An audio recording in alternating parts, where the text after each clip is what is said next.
বড় ভাই বাদাররা আজকে চলে যাচ্ছি কাকার গায়ে হলুদে। তো কাকা তো অনেক অনেক খুশি, কারণ খুশি তো থাকবে, যে বিয়ে করে সেই তো খুশি থাকে। তারপর তো আমরা চলে গেছি ওই কাকাদের বাড়িতে। তো যাওয়ার আগে তো আমি পাঞ্জাবি পরছি, আর এই পাঞ্জাবিটা আমাকে কেমন লাগছে অবশ্যই আপনারা কমেন্টে জানাবেন। তারপর তো একটু ভাবসাপ নিলাম, একটু চিরুনিতে মাথা নাচা আসলাম। তারপর হচ্ছে যেহেতু গায়ে হলুদরা রাত্রে, তো আমাকে রাত্রে যেতে হবে, তার জন্য আমি আর আমার এক বন্ধু হচ্ছে বাইকে করে চলে যাচ্ছি কাকাদের বাড়িতে। কাকাদের বাড়ি আমাদের বাড়িতে অনেকটা দূরে। অবশেষে আমি আর আমার এই বন্ধু আমরা চলে গেছি তাদের বাড়িতে, গিয়ে পৌঁছলাম। কিন্তু তাদের বাড়ির ডেকোরেশনটা খুবই সুন্দর হয়েছে, এত সুন্দর আসলে কল্পনা করতে পারি না যে এত সুন্দর একটা ডেকোরেশন করবে। আর কাকার নাম ছিল রাজীব। তো কাকার গায়ে হলুদের কেক, তারপর হচ্ছে মিষ্টি, তারপর অনেক কিছু।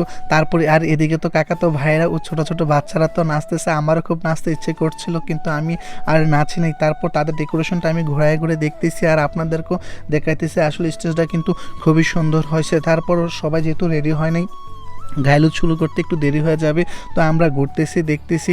কিন্তু আর এই কাকাই তো বিভিন্ন ধরনের স্টাইল নিতেছে, বিভিন্ন ধরনের পোজ নিতেছে, বিভিন্ন ধরনের গেট আপ নিয়ে তো ছবি টবি তুলতেছে। আর তুলবো, সে জামাই মানুষ, তো জামাইয়ের সাথে তো আর আমাদের তুলনা। তারপরও আমি অনেক ধরনের ছবি তুলছি, সবার সাথে সেলফি তুলছি। আর বিশেষ করে বাচ্চাদের সাথে আমার যেহেতু খুবই ভালো লাগে বাচ্চাদের সাথে সেলফি তুলতে, ভিডিও করতে আমার কাছে খুবই খুবই ভালো লাগে। আর তারাও আমার সাথে ভিডিও তুলতে খুবই ভালো লাগে। তো বাচ্চাদের সাথে অনেকটা সময় কাটালাম, অনেক এনজয় করলাম, অনেক মজা করলাম।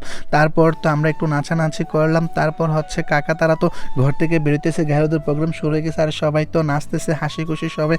আসলে খুবই খুবই ভালো লাগছে। আর কাকি তো হচ্ছে কেক নিয়ে বেরোতেছে, এটা হচ্ছে আমার কাকিমণি হয়। কাকিমণি হচ্ছে কেক, আর এই কেকে লেখা আছে রাজীবের গায়ে হলুদ। তারপরে সবাই মিষ্টি, ধান, দব্বা আরও অনেক কিছু নিয়ে বেরোইছে, ফল নিয়ে বেরোইছে। তারপর আমরা বিরিয়ানি খাওয়া দাওয়া করলাম, আমি আর আমার বন্ধু। যদিও বন্ধু খাওয়া দাওয়া করে না, জাস্ট আমি বিরিয়ানি খাইছি, খাওয়া দাওয়া করে বেরিয়ে পড়ছি। কিন্তু ভিডিওটা কেমন লেগেছে অবশ্যই কমেন্টে জানাবেন।